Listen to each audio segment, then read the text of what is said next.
నమస్తే, welcome to Telugu one cinema. This is దివేశ్రీ.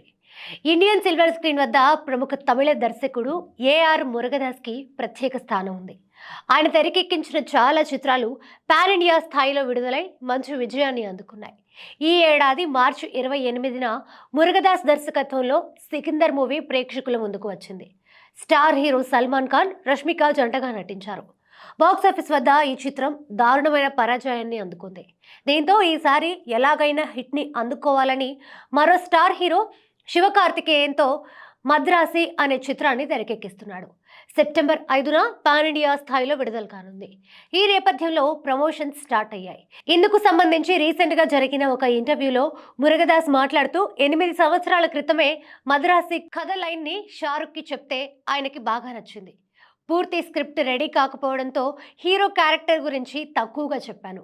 Script సిద్ధమయ్యాక 2 వారాల తర్వాత మెసేజ్ చేశాను, కానీ షారుఖ్ నుంచి రిప్లై రాలేదు. ఆ తర్వాత షారుఖ్ ఎప్పుడూ సంప్రదించలేదు. దీంతో శివకార్తికేయన్తో తెరకెక్కించాలని నిర్ణయించుకున్నాను.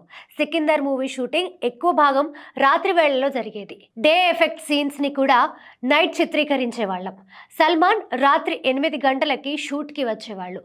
స్టార్ హీరోలతో షూటింగ్ అంటే అనుకున్న ప్రకారం జరగవు.